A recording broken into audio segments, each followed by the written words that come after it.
नमस्कार, मी प्राध्यापक रवींद्र बनसोड, छत्रपती संभाजीनगर.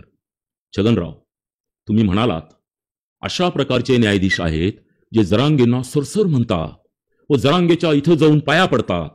छगनराव, एकतर ते निवृत्त न्यायाधीश आहेत आणि जर ते एखाद्याचा जीव वाचविण्यासाठी प्रयत्न करत असतील तर त्यात गैर काय हो? आणि ते कधी जरांगे पाटलांच्या इथे जाऊन पाया पडले हो?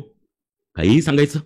भुजबळ साहेब, आपल्या या पुरोगामी महाराष्ट्रात आता जेलची वारी केलेल्या आणि जामिनावर बाहेर असलेल्या लोकांनाही सरसर साहेब साहेब म्हणण्याचा व त्यांच्या पाया पडण्याचा एक नवीन पायंडा कोणी घातला हे मी तुम्हाला सांगण्याची गरज नाही. खोटं बोल पण रेटून बोल. मी तर म्हणतो त्या निवृत्त न्यायाधीशांनी अब्रू नुकसानीचा दावाच ठोकला पाहिजे. जर सरकार एखादी समिती स्थापन करून पुरावे शोधण्याची प्रक्रिया सुलभ करत असेल तर तुमचा पोटशूळ का उठावा? मी तर जरांगे पाटील, मुख्यमंत्री एकनाथ शिंदे, शासन व न्यायमूर्ती शिंदे समितीचे जाहीर आभार मानतो की त्यांच्यामुळे तब्बल 55 वर्षानंतर आज आम्हाला माहीत झालं की मराठवाड्यातही कुणबी नावाची जात आहे. नाहीतर कुठल्याही सरकारी कार्यालयात गेलं की मराठवाड्यात कुणबी नाहीच हे ठरलेलं उत्तर होतं. या 55 वर्षात आरक्षणाअभावी व शिक्षणाच्या खर्चापायी मराठ्यांच्या किती पिढ्या बर्बाद झाल्या याचा हिशोब छगनराव कोण देणार? खरं तर शासनाने आजपर्यंत मराठवाड्यातील मराठ्यांवर झालेल्या सरकारी यंत्रणेकडून 50-55 वर्षापासूनच्या अन्यायाच्या बदल्यात नुकसान भरपाई म्हणून कुणबी प्रमाणपत्रासोबतच प्रत्येकाला एक विशिष्ट रक्कमही द्यायला हवी व आजपर्यंतचा 55 वर्षांचा नोकरीतील अनुशेषही भरून काढावा. छगनराव, एखाद्या समाजाने आरक्षण मागणे हा त्या समाजाचा घटनात्मक अधिकार आहे, पण एखाद्याला जातीचे प्रमाणपत्र देण्यास विरोध करणे हा अक्षम्य अपराध आहे. छगनराव, मंत्रिमंडळातील एक जबाबदार मंत्री म्हणून तुम्ही सर्व जाती धर्मांच्या लोकांचे प्रतिनिधित्व करतात. मग हे आमचे लोक, तुमचे लोक असं कसं म्हणू शकता? मराठ्यांना तुम्ही साले म्हणता? आता एवढी दहशत माजवायची व जे पाहिजे ते करून घ्यायचे म्हणता. करेंगे या मरेंगे म्हणून बिचाऱ्या ओबीसी बांधवांना भडकवण्याचा प्रयत्न करता. हेच का तुमच्या मंत्री म्हणून शपथ घेत असताना कोणाच्याही विषयी ममत्वभाव किंवा आकस न बाळगता न्यायाने वागण्याचे वचन होते? तुम्ही भल्या पुशारकीने सांगता, मी आरक्षणात शिकलो नाही, माझ्या मुलाला आरक्षण घेतले नाही. अहो छगनराव, तुमचा जन्म 1947चा, माळी समाजाला पहिल्यांदा आरक्षण मिळाले 1968ला. म्हणजे तुमच्या जन्माच्या 21 वर्षानंतर, म्हणजेच ज्या वेळेस तुम्ही शिकत होता तेव्हा माळी समाजाला आरक्षणच नव्हते. मग तुम्ही मी आरक्षण घेतले नाही हे म्हणणे किती हास्यास्पद आहे हो. तुम्ही अभिमानाने सांगता की माझ्या मुलाला आरक्षण घेतले नाही. अहो छगनराव, तुमचा मुलगा पंकज हा 10वी झाला त्याच्या अगोदरच तुम्ही मुंबईचे महापौर होते. मग तुम्हाला क्रिमी लेअर लागू नव्हता का? मग तुम्हाला आरक्षण मिळणार कसे? छगनराव, तुम्ही वारंवार सांगत असतात ओबीसीमध्ये 375 जाती आहेत व ओबीसी समाज 54% आहे. मुळात कुणबी समाज ज्या 19% आरक्षणात आहे ना, त्या मूळ ओबीसी मध्ये 346 जाती होत्या. त्यामधूनही वगळलेल्या जाती काढल्या तर आज 250 पेक्षाही कमी जाती आहेत. आणि बांठिया कमिशनचा अहवाल जो तुमच्या साक्षीने सुप्रीम कोर्टात स्वीकारला गेला त्यानुसार ओबीसींची संख्या 37.5% एवढीच आहे. मग ही 54% लोकसंख्या आली कुठून? खोटं बोल पण रेटून बोल. छगनराव, तुम्ही आता ओबीसींच्या जनगणनेची मागणी करताय.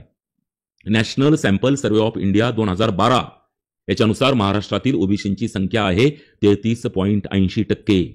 2022 मध्ये बांठिया कमिशनने जी सांगितली ती आहे 37.5%. आता यापैकी बांठिया कमिशनचा अहवाल हा सगळ्यात जास्त संख्या दाखविणारा आहे, सगळ्यात अलीकडचा आहे. त्यामुळे आपण 37.5% मान्य करू. मी म्हणतो 38. पण या लोकसंख्येमध्ये भटक्या, विमुक्त व इतर जातींचाही समावेश आहे. ही संपूर्ण ओबीसींची लोकसंख्या आहे. हे तुम्हाला मान्य नाही का? ओबीसींच्या सध्याचे महाराष्ट्रातील एकूण आरक्षण 32% आहे. नियम सांगतो ओबीसींना त्यांच्या लोकसंख्येच्या 50% आरक्षण असले पाहिजे.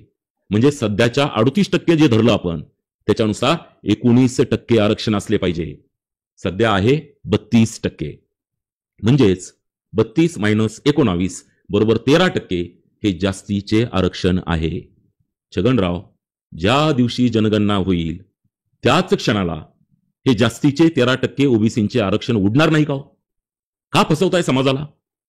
माझी तर शासनाला विनंती आहे की जशी वंजारा समाजाला स्वतंत्र आरक्षण आहे तसेच ओबीसीतील सर्व जातींना त्यांच्या लोकसंख्येच्या प्रमाणात स्वतंत्र आरक्षण देऊन टाका, जेणेकरून आरक्षणाचा प्रश्न हा कायमस्वरूपी निकाली निघेल, कोणावरही अन्याय होणार नाही.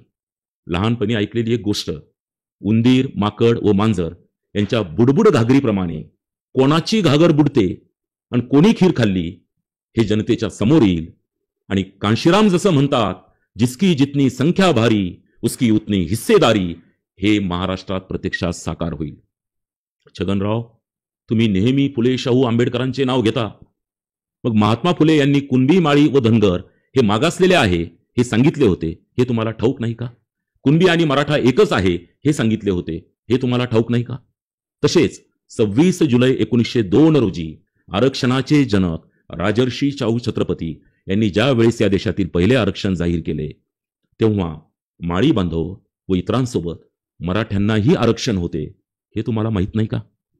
भारतरत्न डॉक्टर बाबासाहेब आंबेडकर यांनीही सायमन कमिशन समोर साक्ष देताना व बॅरिस्टर जिन्ना यांच्या वाढदिवसाच्या प्रसंगी भाषण करताना मराठे हे मागास आहेत हेच सांगितले होते, हे तुम्ही विसरलात का? आज ज्या महापुरुषांचे नाव घेऊन तुम्ही मराठ्यांना विरोध करताय, हीच का तुमची फुले शाहू आंबेडकर विचारधारा? ज्यावेळेस 1931 ची जनगणना झाली, त्यावेळेस ॲडव्हान्स कास्ट, इंटरमिडिएट कास्ट व बॅकवर्ड कास्ट व डिप्रेस कास्ट असे 4 वर्ग तयार करण्यात आले. त्यावेळेस देखील इंटरमिडिएट कास्टमध्ये मराठा बांधव व माळी बांधव एकत्रच होते, हे तुम्हाला माहित नाही का? त्यानंतर 1951च्या एस्टिमेटेड पॉप्युलेशन बाय कास्टमध्ये SC, ST, बॅकवर्ड क्लासेस आणि अदर कास्ट असे 4 वर्ग तयार करण्यात आले. त्यावेळेस देखील अदर कास्ट या वर्गात 68 क्रमांकावर मराठा व कुणबी बांधव होते, तर 71 क्रमांकावर माळी बांधव होते व 101 क्रमांकावर तेली बांधव होते. म्हणजेच 1951 पर्यंत आपण सर्व आरक्षणाच्या एकाच बसमधील प्रवासी होतो. छगनराव, मराठ्यांचा सीट नंबर होता 68, माळी बांधवांचा सीट नंबर होता 71, तर तेली बांधवांचा सीट नंबर होता 101. म्हणूनच मनोज जरांगे पाटील जे म्हणतात की आम्ही पहिल्यापासूनच आरक्षणात आहे, हे 100% खरे आहे, हे ध्यानात घ्या. 13 ऑक्टोबर 1967ला महाराष्ट्र शासनाने संपूर्ण राज्याची ओबीसी यादी प्रकाशित केली. यात एकूण 180 जाती होत्या. त्यात अनुक्रमांक 83 वर कुणबी ही जात होती. पण या 180 जातींमध्ये मराठा, माळी व तेली या जाती वगळण्यात आल्या होत्या. नंतर 13 एप्रिल 1968 रोजी कुठल्याही आयोगाकडे न जाता, कुठलेही मागासलेपण सिद्ध न करता, कुठल्याही आधाराशिवाय फक्त 3.5 ओळीच्या एका शासन निर्णयाने आधीच्या 180 जातींच्या यादीमध्ये वाढ करून 182 क्रमांकावर तेली तर 183 क्रमांकावर माळी या जातींचा समावेश केला गेला. हा समावेश करताना या दोन्ही जातींच्या अगोदर असलेल्या 181 क्रमांकाच्या मराठा जातीला मात्र वगळले गेले आणि आरक्षणाच्या बसमधून हाकलले गेले. आणि आता मात्र बस फुल झाली, मराठा मावणार नाही असा कांगावा तुम्ही सुरू केला. चोराच्या उलट्या बोंबा म्हणतात ना छगनराव, ते हेच. छगनराव, माझा प्रश्न आहे, क्रमांक 183 वर माळी बांधवांचा समावेश करताना कोणत्या आयोगाकडून मागासलेपण सिद्ध करून घेतले? तुम्ही जी बॅकडोर एंट्री म्हणता, मागील दाराने एंट्री म्हणता, ती ही तुम्ही घेतलेली एंट्री आहे, आम्ही नाही.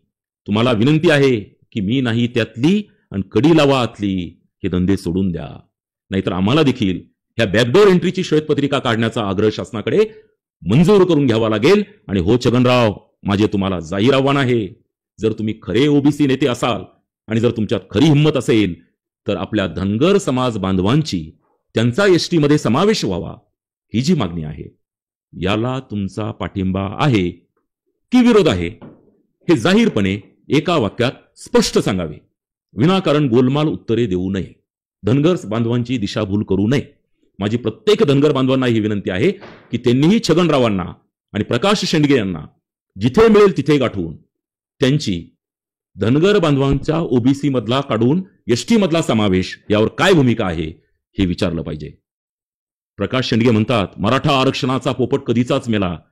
प्रकाश शेंडगे, मराठा आरक्षणाचा पोपट मेलेला नाही, तर तो मनोज जरांगे पाटील यांच्या नेतृत्वाखाली त्या पोपटाचा आता गरुड झालेला आहे, हे लक्षात घ्या. छगनराव, नाही म्हणायला आता ओबीसी आरक्षणाविरुद्ध काही मंडळी हायकोर्टात गेलीच. हे फक्त छगनराव तुमच्या वादग्रस्त विधानांमुळेच घडतंय. त्यामुळे आता जर ओबीसींचे आरक्षण कमी होऊन ओबीसी समाजाची फसगत झाली तर त्याची नैतिक जबाबदारी छगनराव फक्त आणि फक्त तुमचीच राहील हे ध्यानात ठेवा.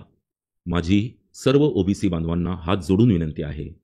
ओबीसी आरक्षणाला नॉन क्रिमिलियरची अट असल्यामुळे या आरक्षणाचा फायदा मराठा समाजातील मुख्यमंत्री, उपमुख्यमंत्री, मंत्री, खासदार, आमदार, साखर कारखानदार, शैक्षणिक संस्थांचे मालक यांना होणार नसून तुमच्यासारखेच ज्यांचे वार्षिक उत्पन्न 8 लाखांपेक्षा कमी आहे अशा गरीब मराठा बांधवांनाच होणार आहे. त्यामुळे तुम्ही देखील त्यांच्या खांद्याला खांदा लावून लढा. स्वतःच्या स्वार्थाची पोळी भाजून घेण्यासाठी समाजास वेठीस धरणाऱ्या कोणत्याही राजकीय पुढाऱ्याच्या नादी लागून आपले सर्वांचे एकमेकांशी पूर्वपार चालत आलेले सलोख्याचे संबंध बिघडून घेऊ नका.